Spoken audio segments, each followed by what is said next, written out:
Istilah para ulama, para aulia, tidak ada keberuntungan apapun kalau kita kehilangan Allah. Tidak ada kerugian apapun kalau kita mendapatkan Allah. Nah, itu artinya. Tidak ada keuntungan apapun kalau kita kehilangan Allah. Dapat duit 10 juta, 100 juta, tapi kehilangan zikir, kada ada untungnya. Dapat duit 1 miliar, tapi kehilangan zikir, kada ada untungnya. Memuliakan Allah Ta'ala akan orang-orang yang berzikir, baik laki-laki maupun perempuan, dengan kemuliaan yang 3. Pengertian zikir bukan hanya sebutan la ilaha illallah, tapi pengertian zikir ini secara umum tiap-tiap sesuatu yang diperintahkan Allah lalu kita lakukan dengan niat menjunjung perintah Allah, itulah zikir.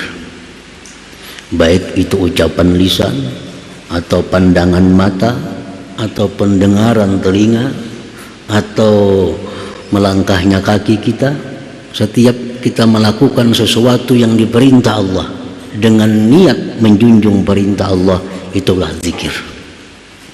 Jadi kada terbatas hanya la ilaha illallah, kada terbatas hanya Allah Allah. Menuntut ilmu agama dengan tujuan karena Allah, zikir. Nah, jadi misalnya kita dari rumah sampai ke majelis ilmu 3 jam dengan niat menuntut ilmu karena Allah. Selama 3 jam itu dia adalah zakirullah, orang yang berzikir kepada Allah.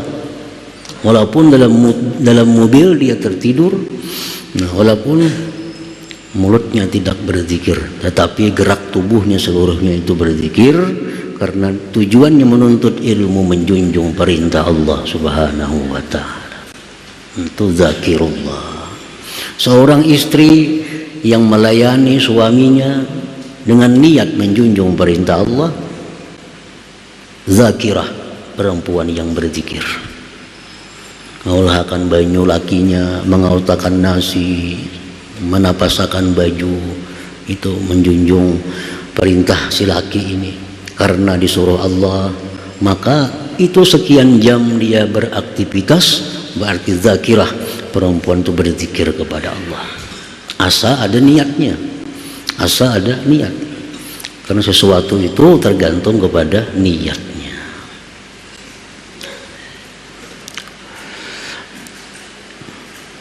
Jadi Allah memberikan kemuliaan kepada orang-orang yang berzikir itu 3 kemuliaan. Al-ula, yang pertama,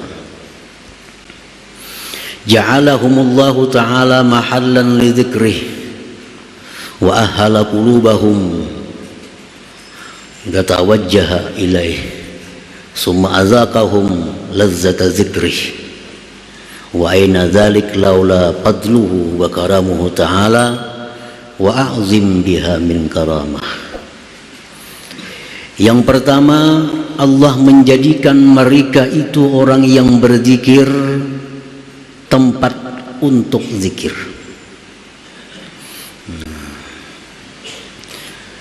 Itu kemuliaan yang pertama, bahwa Allah jadikan orang-orang yang berzikir itu sebagai tempat berzikir, tempat zikrullah. Tubuh manusia yang berzikir itu dijadikan Allah sebagai tempat zikir, tempat zikir. Dan Allah ahlikan hati mereka untuk berhadap kepada Allah. Kemudian Allah rasakan mereka kelezatan zikrullah itu.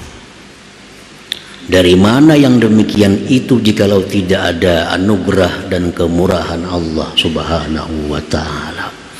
Dan alangkah besarnya kemuliaan yang diberikan Allah itu. Para muhibbin rahimakumullah, kita berzikir berarti kita dapat hidayah dan taufiknya, makanya kita bisa berzikir. Kalau tidak ada hidayah Allah, tidak ada taufik dari Allah, kita kada akan bisa berzikir. Kada akan bisa berzikir. Walaupun di samping kita, di depan kita orang berzikir. Tapi kita kada punya hidayah, kada dapat taufik dari Allah, kita kada akan bisa berzikir itu. Jadi zikir ini sangat tergantung dengan hidayah dan taufik Allah. Dan hidayah itu mutlak milik Allah Subhanahu wa ta'ala. Hidayah itu tidak Allah berikan berdasarkan pertemanan, tidak berdasarkan hubungan suami istri, tidak Allah berikan dengan sebab keturunan. Mutlak hidayah itu sekehendak Allah kemanapun dia hendak memberinya. Ada yang anak suka menuntut ilmu, suka ibadah, anaknya diberi Allah hidayah. Orang tuanya kada bisa turun mengaji, sembahyang kadang-kadang, anaknya pula rajin. Yang ini perkara hidayah. Ada yang bini rajin beribadah, yang bini ketujuh ke pengajian, yang laki ketujuh ke gardu, malam betatai guring, makan baimbai. Ini hidayah. Sebaliknya lah itu. Dalam Al-Quran Allah Subhanahu wa ta'ala menjelaskan, daraballahu mathalan lilladzina kafaru imra'ata Nuhi wa imra'ata Lut kanata tahta abdaini min ibadina salihaini fakhanatahuma falam yughniya anhuma minallahi syai'a. Allah mencontohkan orang-orang kafir, istri Nabi Nuh, istri Nabi Lut, kanata tahta abdaini min ibadina salihaini, itu istri-istri tadi di bawah seorang laki-laki yang salih, yang taat kepada Allah. Khianat keduanya kepada suaminya, falam yughniya anhuma minallahi syai'a, yang suami sedikit pun tidak berdaya. Sadangnya Nabi Nuh menasihati nang bini ini, tetap bini Nabi Nuh itu kafir. Nabi Lut pun demikian. Sudah macam-macam nasihat diberikan Nabi Lut kepada bini Sidin, tetap bini Sidin kafir. Falam yughniya anhuma minallahi syai'a, kada berdaya. Nabi Nuh punya anak Kan'an. Bagaimana Nabi memberikan nasihat? Tapi hidayah ini milik Allah.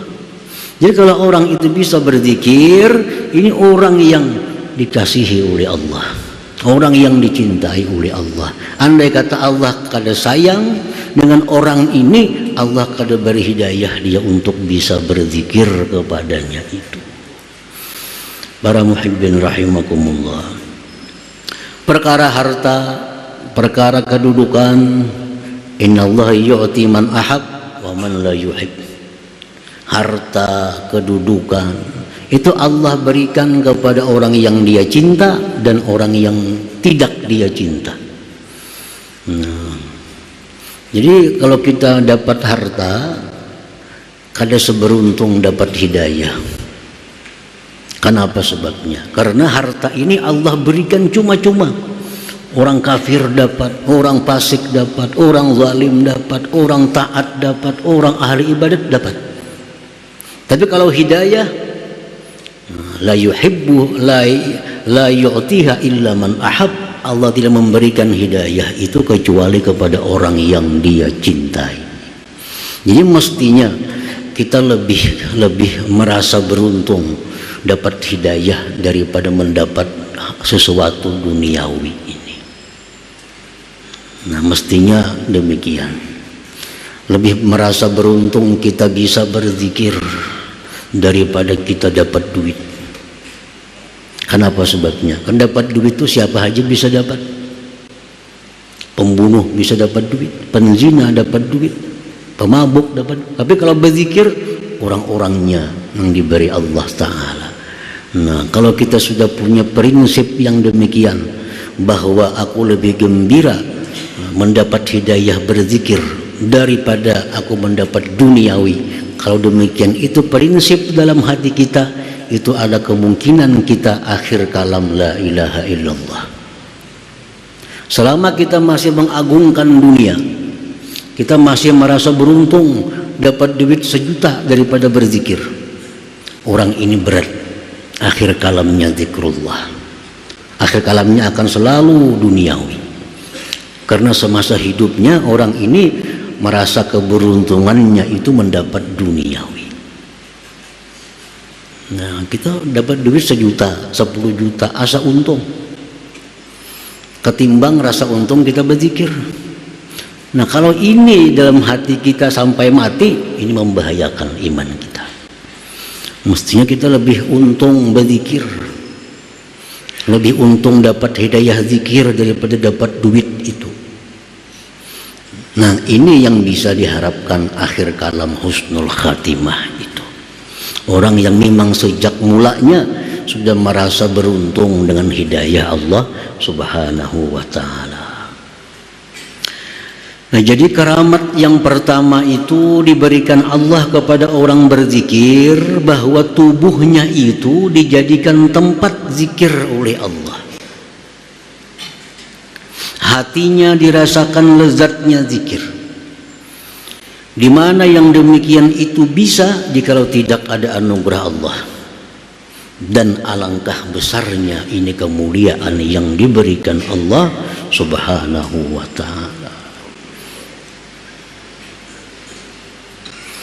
Istilah para ulama, para aulia, tidak ada keberuntungan apapun kalau kita kehilangan Allah.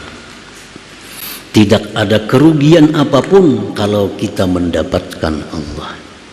Nah, itu artinya tidak ada keuntungan apapun kalau kita kehilangan Allah. Dapat duit 10 juta, 100 juta, tapi kehilangan zikir, kada ada untungnya. Dapat duit 1 miliar tapi kehilangan zikir, kada ada untungnya. Tapi kalau kita dapat zikir, hilang duit, sudah keberuntungan yang besar ada di tangan kita. Dapat Allah Subhanahu wa ta'ala. Tidak ada keberuntungan apapun bagi orang yang kehilangan Allah.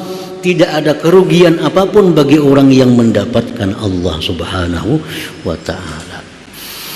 Nah, para muhibbin rahimakumullah, dan ini kada bisa instan langsung, kada bisa langsung, karena mulai kanak-kanak sampai sekarang kita dididik dapat duniawi itu rasa untung. Nah, dapat duniawi rasa untung, mulai lagi halus dididik demikian. Nah, kalau kita kehilangan zikir, kita kada merasa rugi. Itu sudah sekian lama tertanam dalam hati kita. Ketinggalan sembahyang berjamaah, kada merasa rugi. Kehilangan menuntut ilmu, kada ada merasa rugi. Dibanding dengan duit, lebih menang duit. Dapat duit sekian, biar kada mengaji, yang penting dapat duit. Nah, tertanam dalam tubuh kita sedemikian lama prinsip hidup yang demikian itu. Nah, untuk mengubah bahwa zikir itu keberuntungan yang besar, lebih dari keberuntungan apapun, itu perlu waktu yang panjang. Perlu waktu yang panjang. Hanya bisa hati kita ini menyatakan bahwa aku bisa berzikir ini lebih untung daripada dapat apa jua pun. Lebih untung dari apa jua pun. Nah, jadi mengubah itu sulit. Mengubah demikian itu sulit. Karena sudah biasa dapat materi untung, dapat rasa untung. Kehilangan zikir, ketinggalan wirid, ya kada seberapa. Kada ada merasa rugi. Walaupun ada rugi, sedikit aja ruginya. Nah, jadi ini yang menyebabkan kita malas untuk zikrullah itu, karena kadang merasa itu keberuntungan. Jadi keberuntungan yang pertama, karamat yang pertama diberikan Allah kepada orang yang berzikir itu, Allah jadikan tubuhnya tempat berzikir, Allah jadikan hatinya menghadap kepada Allah, Allah rasakan dia lezatnya zikir. Nah, satu itu. As-saniyatu yang kedua, karamat yang kedua, ja'alahumullah ta'ala mazkurin bihi ta'ala. Orang yang berzikir itu Allah jadikan mereka itu disebut, begitu disebut Allah. Jadi orang yang berzikir itu disebut zakirullah, orang yang berzikir kepada Allah. Jadi namanya itu disandingkan dengan nama Allah.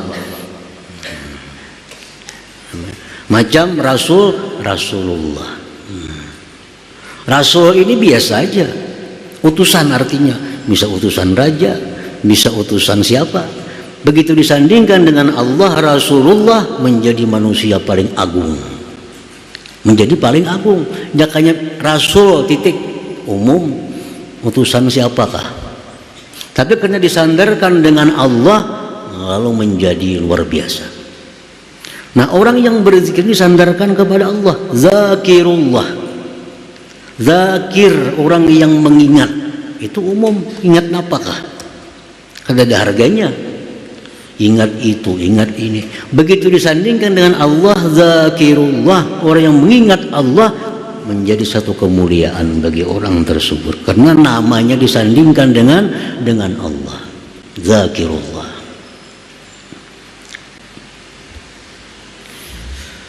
Qala Allah Ta'ala, Allah berfirman dalam Al-Quranul Karim, وَالذَّاكِرِينَ اللَّهَ كَثِيرًا وَالذَّاكِرَاتِ. Laki-laki perempuan yang zakirullah, yang zikir, ingat kepada Allah Subhanahu wa Ta'ala. Nah, jadi Allah nisbahkan, padahal inya kada badaya upaya jikalau kada diberi Allah, kada kau berzikir kalau kada ada hidayah dan taufik dari Allah. Semuanya sebenarnya Allah, cuma Allah menyebut si fulan itu orang yang berzikir.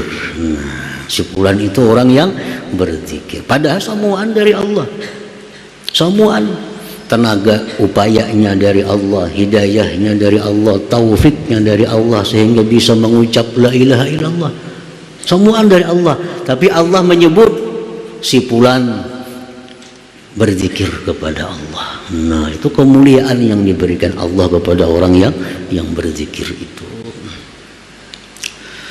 Dalam hadis kudusi Allah berfirman, ana ma'a abdi iza huwa zakarani.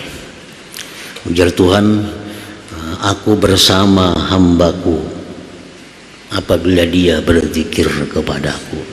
Orang yang berzikir kepada Allah itu kada akan terpisah daripada kalimat zakirullah, zakirullah, kada terpisah. Jadi orang yang berzikir itu, ya Tuhan, dia bersama denganku, bersama-sama denganku. Nah, itu karamat yang kedua yang diberikan Allah kepada orang yang berzikir tadi, bahwa kita ini dinisbahkan oleh Allah Subhanahu wa Ta'ala kepadanya. Nah, dinisbahkannya. As-salisatu yang ketiga, allati ya'azamul karamat, yang ketiga ini yang paling agung di antara tiga karamat ini. Ja'alahum mazkurin indallahi ta'ala fil mala'il a'la minal malaikatil muqarrabin. Allah jadikan orang-orang yang berzikir, baik laki-laki maupun perempuan itu, namanya disebut-sebut Allah di tengah-tengah kelompok malaikat yang dekat kepada Allah Subhanahu wa Ta'ala. Nama orang yang berzikir itu jadi perbincangan di kalangan malaikat. Nah, jadi pamandiran di kalangan malaikat, dibicarakan. Nah, membicarakan ini bukan sembarang. Allah Subhanahu wa Ta'ala memberitahu kepada malaikat, fulan lihat itu berzikir, hambaku si fulan bin fulan dia berzikir, disampaikan oleh Allah Subhanahu wa Ta'ala. Nah, ini kemuliaan yang paling agung, bahwa nama kita itu disebut oleh Allah Subhanahu wa Ta'ala. Itu yang paling agung. Kalau kita menyebut nama Allah biasa aja, dari seorang hamba yang banyak dosa, banyak salah, menyebut Allah biasa. Tapi kalau Allah yang maha segalanya menyebut kita yang hina ini, itu luar biasa. luar biasa. Dalam Al-Quran disebutkan wala dzikrullahi akbar. Sungguh menyebutnya Allah akan hamba itu sangat besar daripada ibadah apapun yang kita lakukan. Ngaran kita disambat oleh Tuhan di tengah-tengah malaikat tuh, Tuhan malaikat kulihat tuh, pulang bin pulannya berzikir kepadaku, pulang bin pulannya berselawat kepadaku, pulang bin pulan dia menuntut ilmu, pulang bin pulan dia bertasbih kepadaku, disebut-sebut oleh Allah di kalangan para malaikat. Nah, ini karamat yang paling besar di antara 3 karamat itu.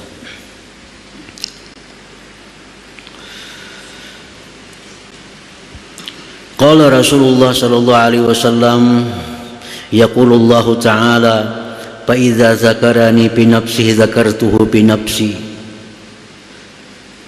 fa in zakarani bi nafsihi zakartuhu bi nafsi, wa in zakarani bil mala zakartuhu bi mala'in khairin minhum. Allah berfirman, jika hamba itu berzikir kepadaku pada dirinya, berzikir surangan, aku sebut-sebut namanya pada diriku, dia Tuhan. Artinya apa? Aku berikan dia ganjaran pahala yang hanya aku mengetahui, tanpa diketahui oleh siapa juga pun. Tapi bila dia berzikir berjamaah, dia berzikir menyebut namaku berjamaah bermajlis, aku pun sebut namanya di majlis yang lebih baik daripada majlis mereka. Allah sebut nama kita, Allah sebut balasan yang akan diberikan kepada kita di tengah-tengah malaikat itu. Nah, para muhibbin rahimakumullah. Jadi 3 ini. Ini 3. Bila kita berzikir kepada Allah, kita diberi Allah 3 kemuliaan tadi.